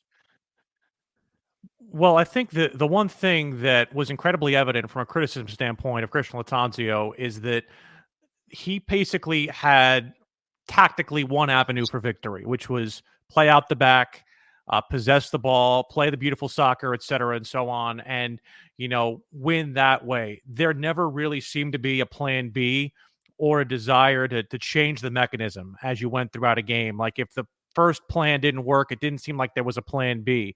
And one other frustration, and I know fans saw this, and a lot of people, even Jess and I both, were kind of critical of this point. There was a lot of experimentation with guys basically put in as square pegs into round holes. Brant Bronico, left back experiment against Atlanta, being the prime example that I think your listeners and viewers would very much look at and say is something you looked at, and we both kind of had our heads scratching. Why are you putting a guy who's mostly played as either a central midfielder or an 8 in a left back position? I understand that there were some taxes on the position, as it were, but that didn't seem like what I would consider to be a fit necessarily, in terms of when you had other guys who could play that position ready and available on your roster. Karol Swiderski at right wing was something that was used as an experimental situation during the early part of the season that also didn't work.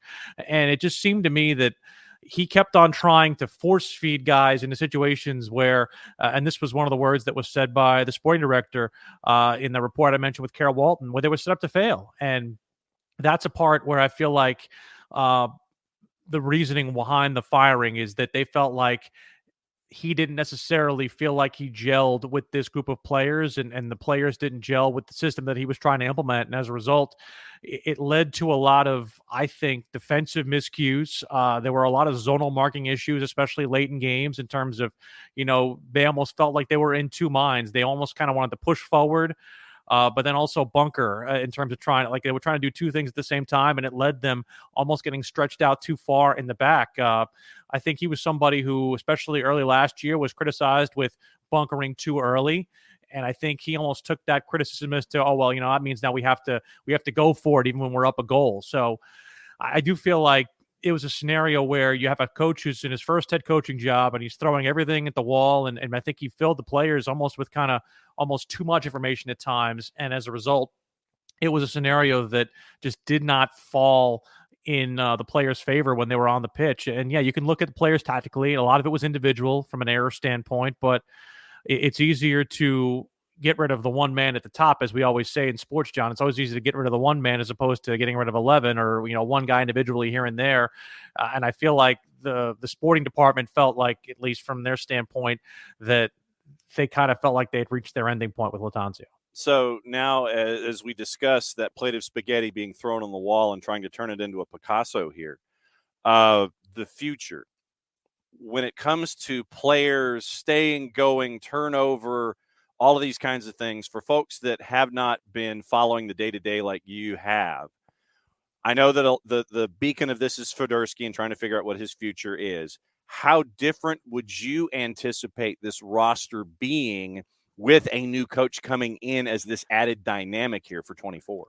I think regardless of the coaching move, it was going to be a transformative offseason for Charlotte FC from the standpoint of they have not gotten what they would consider to be as adequate output from the designated player position. And that's Swiderski included. And Swiderski's played very, very fine, but he's not somebody who you'd look at and say is playing on, I'm just going to throw a name out there, Thiago Almada's level. And again, I know that's a hard thing to get to, but I'm just saying, when you're a designated player, you're wanting somebody who's, in the top 5 in the league in scoring and, goal contributions and things of that nature. And while Swiderski is somebody who is an international caliber player and somebody who is obviously somebody who was part and parcel to Charlotte FC's success this season, I feel like, they feel like they can do better. And as a result of his talk, he has been very, very vocal about the fact that he wants to play in Europe and possibly get back to a top 5 league. He's been very, very vocal about the fact that he and his agent are trying to find another spot for him. I'm not going to sit here and say I'd be shocked that he's back on the roster in February. I don't know if the head coaching change is an indicator of that either. I think it's a situation where he kind of had his mind made up no matter what. He wants to be back in Europe, have a closer opportunity to play in international matches with Poland, et cetera, and so on.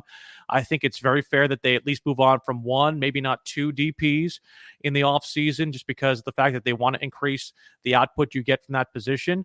But I also feel like, there are moves that can be made over all 3 phases of the game outside of goalkeeper. I feel like they could probably make some more inroads at the midfielder position. They still don't have what I would consider to be a bona fide number 10 on the roster. They tried to shoehorn Breck Diahare into that role at times. It didn't work. He was probably more fit on the wing. I still think that there could be a move made. There was a potential for a couple of guys to move up from the MLS Next Pro level. I found it very interesting that one of the guys who was not retained on the MLS Next Pro level was David Pareba, who was somebody who was one of Crown Legacy's best midfielders during the regular season, played almost every minute for the club, and was their captain in most matches. So I look at him as somebody maybe who could be an elevated guy, and even somebody who was in the MLS Next Pro Best 11, Joao Pedro, who could very well also feature from a defensive standpoint. So a lot of this could be, and even also Nikola Pekovic as well, who was a very high dollar signing for them with Crown Legacy. They took advantage of the fact that there was no salary cap, and they paid, I think, a reported $3 million to get him over here as a Serbian youth international. I think he's somebody also who could figure as part of the upward movement from Crown Legacy to the first team potentially. But I think also they were going to be very, very active in the transfer market during the winter and figure out what they could bring in from a fit standpoint. I think a lot of that also depends on which head coach they hire. I know you're probably going to ask me which one is who are the leading candidates, but I really don't know. Sir, instant reaction. That's what we're hunting for. I understand. But I do feel like it is going to be transformative from a player aspect. I do feel like there are going to be some changes made, but I do feel like a lot of the core is going to stay. I think, players like Ashley Westwood, Brent Bronico, Dilson Malanda are still going to be part of the team. I don't see them making a change at goalkeeper. I think they like Kalina, unless there's a head coach who feels a certain way about him and wants to maybe upgrade at that position. They also have a pretty good couple of goalkeepers at the MLS Next Pro level, and Isaac Walker, who won the Goalie Wars competition, and Chituro Odunze, who's very young but came over from Leicester, somebody who maybe can also factor in. They also like George Marks as well, the drafted kid out of Clemson. So I do feel like there are some options, but I also feel like there are some other parts of this team that are building blocks going forward. Even a guy like a Kerwin Vargas, who I think came into his own at the end of the season with some very, very good form. I think they want to try to capitalize on that as well. Three-way dance. Jarrett Smith joins us now to discuss the breaking news out of Charlotte this morning. And Jarrett, I yield the floor to you. The next question for Willie P. Hey, Willie. I guess the what's been your take on the timing of all of it? Because like we were talking about it earlier, that it just I think I thought everything was going to stay the same after 48 hours after the Red Bull game when things didn't happen, and then for it to hit this morning, it just feels like maybe I don't know. It feels weird. Like you think it was like a discussion and maybe in the last few days of, hey, maybe we just need to go our separate ways. I think it was more comprehensive than just they didn't want to make a gut reaction off of the playoff disappointment. I think that was the kind of big thing, is they wanted to kind of take some days to mull over the decision and go over some of their end of season decision making on players, and then take a beat on that and maybe get Lattanzio's thought from a philosophical aspect on what he wanted during the offseason. And then after hearing that, have the front office meet together and see what they think about that. I don't think it's a scenario where they're behind in any aspect. I think whether you did it now, whether you did it 13 days ago, I don't think it's necessarily a big difference. I think you're still dealing with the same teams that are looking for head coaches. I think, Portland's made their move, obviously, with Phil Neville, and I know that there's still some open jobs, Colorado, DC, et cetera. But I do feel like from the standpoint of where they're at, if they wanted to make this move, they probably already had a short list. And I think if a sporting director is anybody of its salt, you kind of always have a short list ready to go. It's not as if they would have lost some time by doing it 13 days ago versus doing it now. I feel like they probably already had an idea in their mind about wanting to make this happen. I was very, very careful with the way that I personally talked about it, because I didn't really get a good indication as to whether or not he'd be safe even after the playoff disappointment. And I think part of the way they played in the playoffs is an indicator of that. I think, the playoff loss to Red Bulls was almost a microcosm of a lot of the problems that we'd seen with them this season, and I think the inability to adapt, as I mentioned with John earlier, the inability to really know where your best 11 sits until a latter point of the season, the constant changing in and out of guys and putting them into positions where they were not necessarily adept at playing. And I think, while people will look at the timing, I think a lot of fans, I will say this from their perspective, a lot of fans, this is something they welcomed it. And I'm not saying that you make decisions solely based on the fan base, but there were a lot of vocal people about, whether or not they wanted to necessarily, renew their tickets because Lattanzio was staying, et cetera, and so on. Again, I know that was not the reason that they made this decision, but I think rapport with the fan base, or a lack thereof, is just another tick of the box in terms of whether or not they made the decision now or 2 weeks ago.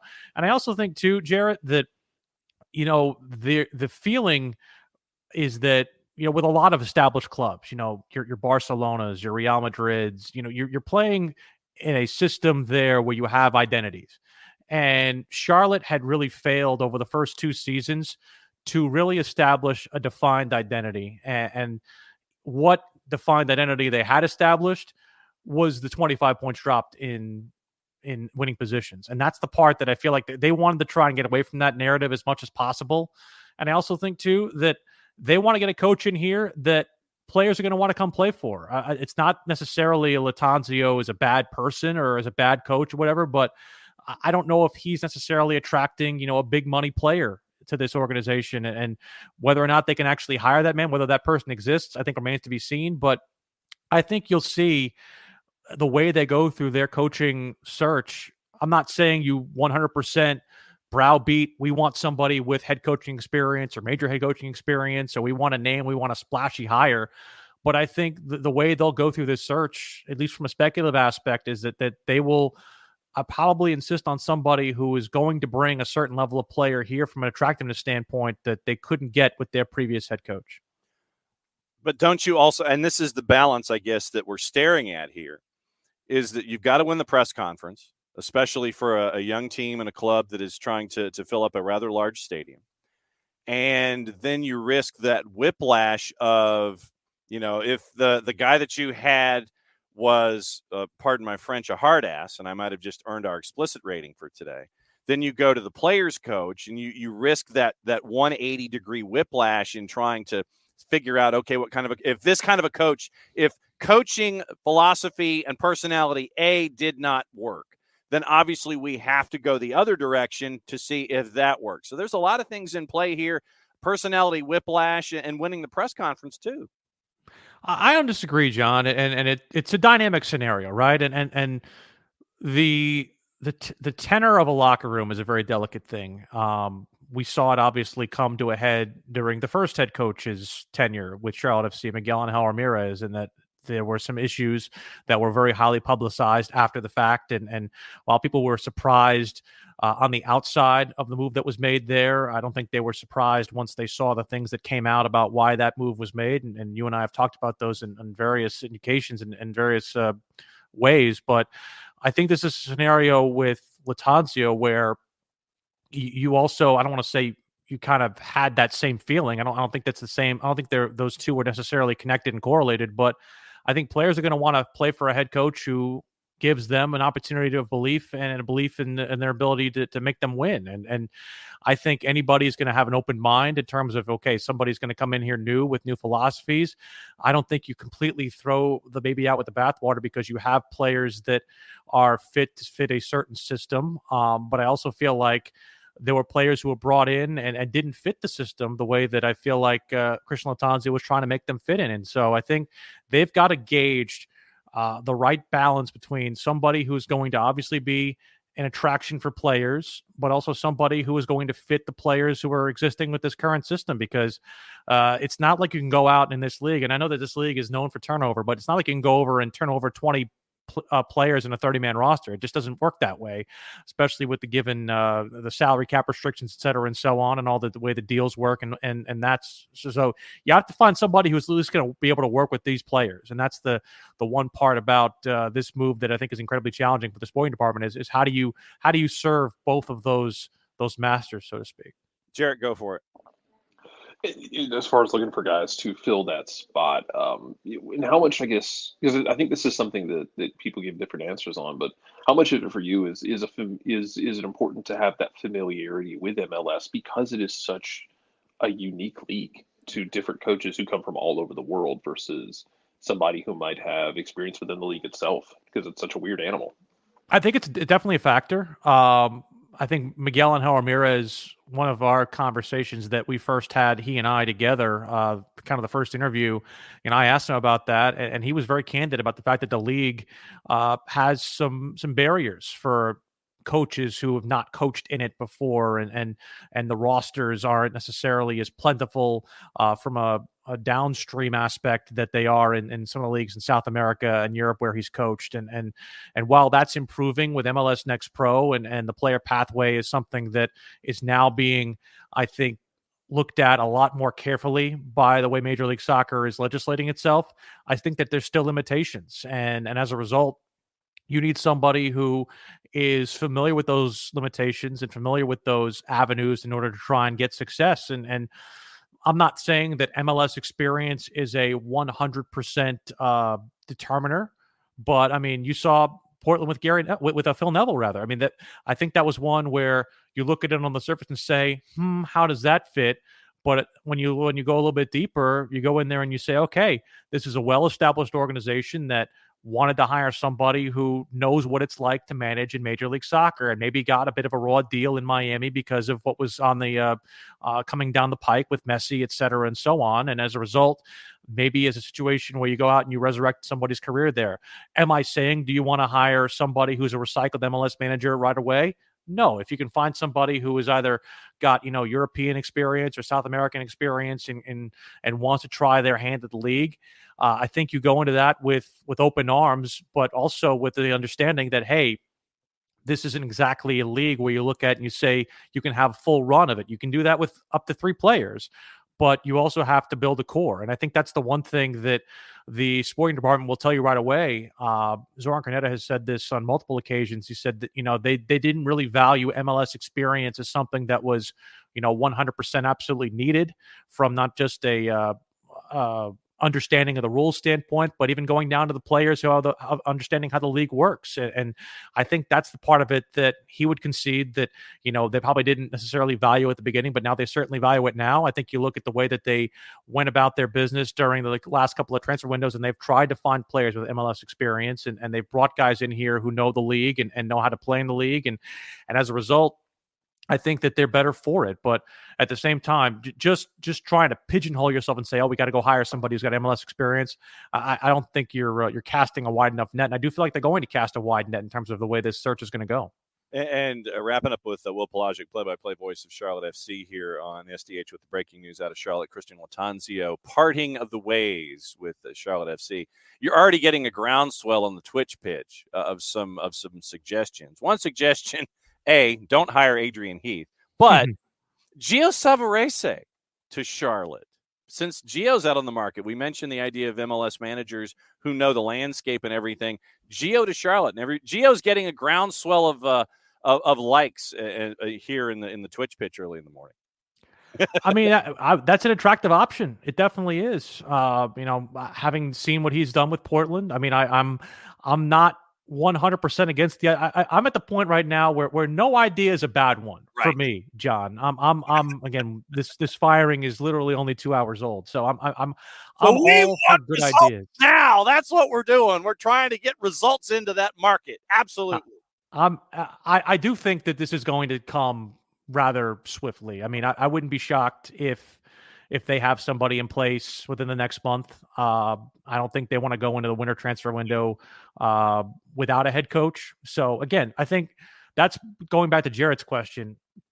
I don't think you make this move 13 days after the season if you haven't already built together a short list, or you haven't potentially vetted guys already about, hey, what's your interest? I know the name that was thrown out there by Jorge Gonzalez, Top End 90, as he's known on Twitter, Ole Gunnar Solskjaer was touring some different MLS facilities, and he toured Charlotte FC's brand new facility. And there was a report, I think, back on the 11th of October when Charlotte FC was still pushing toward the playoffs that he was interested in potentially coaching Charlotte FC. I don't know if that's necessarily a proper report to go off of, but I think it's a scenario where they've probably already kind of made their intonations in terms of, okay, if we were going to make a move, is this a job you'd be interested in? So I think they have probably, when you're wanting to make a change, I think you've already done some due diligence, and that's not meant to sound disrespectful. That's not meant to sound in any way, I would say, undermining of the manager, but it's not as if the manager is replaced without valid reasons to replace him. And so as a result, I think you've already kind of done some early groundwork on that. And I don't think they'll be behind on that search as well. I think that that's to say, I'm not going to give you a drop dead date, but I wouldn't be shocked if Charlotte FC doesn't have a new head coach under the tree by the time we're opening presents on Christmas. I was going to say, when we come up with new managers and players and things like that, quoting Fred Dalton Thompson in The Hunt for Red October, Russians don't take a dump, son, without a plan. Exactly. So that's where we are. What's it looking like coverage today all day up there in Charlotte? What's the car wash like? I'm probably going to be doing some more appearances on our shows. I know our radio station's talking about it. We had the news for you first right after 9 o'clock on WFNZ, and I'm sure more coverage on this. When I know Jess has got a coaching clinic right now, but I think the two of us will probably get together for a podcast to maybe give the final postmortem on the season. We had been kind of waiting ourselves to do our own season postmortem because, again, I think both of us really didn't feel comfortable to be sitting there and saying, hey, he's okay. Yes, 100% for sure. And I think that end of season evaluation needed to kind of fully take place before we really kind of put the bow on the season. And now that move has been made, I think we can fully take a step back, look at the season, look at what needs to improve, and ultimately who's going to be running our club here in 2024.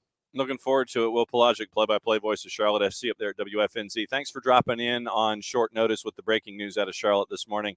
Anytime, my friend, you know what's going on, just bang on the door. We'll answer.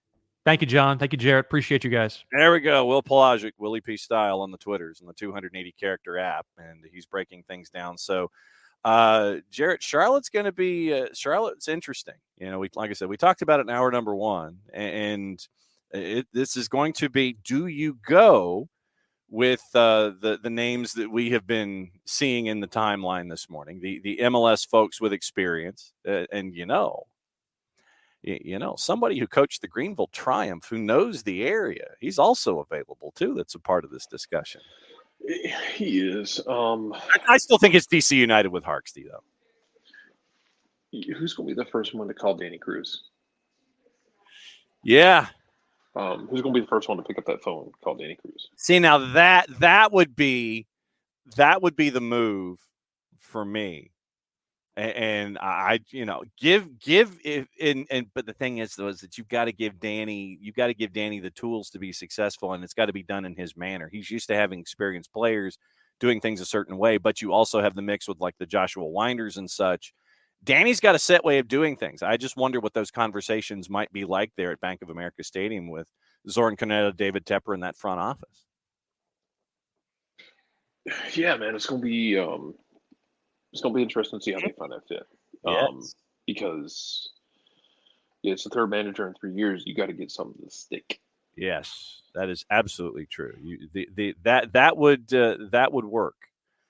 Getting something to stick in Charlotte. So we'll be keeping an eye on that. And obviously thanks to Willie P for parachuting in to discuss breaking news this morning. Yesterday, we had Champions League. Champions League today is going to be out there as well. Jared, I know after 30 minutes you were pretty hot about what was going on at Champions League yesterday. Oh, I just don't care. I feel like it's unfair to say I was hot about it. It's like I honestly didn't watch much of it. And it being Brendan Rodgers, because I don't like to remember that he exists. But I didn't watch the rest of Champions League. Good Lord! I did not realize that was the final score. Oh my God! I knew it was 4, but I didn't know it finished at 6. Yeah, I don't care. Wow! I do not care. Wow! I did not know that. Oh my God! Yeah, whatever. Wow. Winners yesterday, AC Milan over PSG at a +202. Atletico Madrid, RB Leipzig over Red Star. Porto shuts out Antwerp. Lazio on the plus side beats Feyenoord. Manchester City put 3 on Young Boys at a -1429. Dortmund shut out Newcastle at a +170. Dortmund fans threw fake gold bars and tennis balls and money onto the field to protest UEFA. So they were they were less than pleased, throwing stuff onto the pitch yesterday in that match. And then Shakhtar, the result of the day, I don't care what anybody says, Shakhtar beating Barcelona at a +956, 1-0. Great win for Shakhtar Donetsk. Good work on them. Today, 2 matches at 12:45. Napoli hosting Union Berlin, big favorite at home. Real Sociedad favored at home against Benfica, the 3 o'clocks. Arsenal favored at home against Sevilla. Bayern Munich favored big at home against Battleship Galatasaray, who's a +1243. Copenhagen, they are a home dog hosting Manchester United at a -122. PSV favored at home as Lens visits Real Madrid, a big favorite at home against Braga, and Salzburg at a +403. now plus 404. As I'm staring at it, the line is changing against Inter, who on the road is a minus 145. Yes, Bart says AC Milan wins by starting 2 Americans, but Pulisic got hurt yesterday. So we'll keep an eye on that. Because it's a day that ends in Y. Correct. Absolutely. So as we look back, tonight, don't we have something tonight? As a matter of fact, There's MLS games tonight. Yeah. Is that what you're getting at? Yeah, I was getting at. I thought that there was. Was there 8 game tonight? There's New England and Philadelphia round 2. Oh, good Lord. With no Kai Wagner, because as we have. Oh God. Well, at least we now have our barrier. If you say something and you don't cop to it, it's 6. If you say something and then you admit it, it's 3. That's so bad. It would be more than 3, I think, if it weren't the playoffs, and that's not okay. Mm-hmm. I don't like setting this edge that you can use a slur against somebody, and I don't care what language it is. Yeah. And if you admit to it, you just get 3 games. I think it should be 5. Uh-huh. At minimum. You have to actually you have to actually like level some like legitimate punishments in these situations, and not just like slap on the hand. Oh well, we're not going to punish him that bad because he said he was sorry and owned up to it. I still am operating under in my heart of hearts, hoping, praying that he didn't know Bobby Wood spoke German. Yeah, I think I think it's so much funnier if he didn't know Bobby Wood spent a decade in Germany and spoke fluent German. Absolutely. I think it would be infinitely funnier. And I legitimately think that what Kai Wagner was doing, I'm gonna be clever and I'm gonna say something. He might, these guys know each other. I mean, pro athletes, it's a small circle. But I'm assuming he did know he spoke German, and he said something to him in German. So it was like, hey, Bobby's going to understand this. Most of these other cats aren't. Doesn't make it okay. That game's going to be tense. I imagine New England is going to be frisky as hell because don't forget, Philadelphia physically knocked Heel out of that game in game 1. Like they fouled Heel enough times early in that game where he could not stay on the field. No card. Didn't get a card. They kept doing it, and he had to leave. Yeah, so I don't anticipate that's going to change as we get into game 2 tonight. And I imagine because of it being on the FS family of networks, that it's going to be the 7:25 kick on Apple and Season Pass and FS1 and Fox Deportes. I think we're probably going to get the super hyper mega long pregame show to benefit the over-the-air partner and not the cable partner. Your refereeing crew this evening is Drew Fisher, the man in the middle. Ian McKay, Adam Garner are your ARs. Alex Chilowitz is your 4th. So he gets to hear Clint P.A. and Jim Curtin, and Daniel Radford is your VAR. TJ Zablocki is your AVAR. Looking at the numbers for Drew Fisher that he has on a season-long basis here. Looking at Drew Fisher's numbers, 14 matches in the middle, 310 fouls called. So that's basically 22 a match.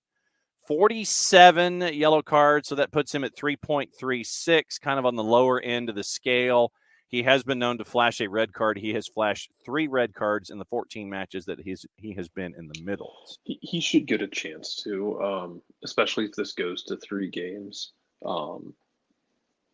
The odds that we end up getting like sending offs in fights, the odds increase for every minute that these 2 teams have to play each other.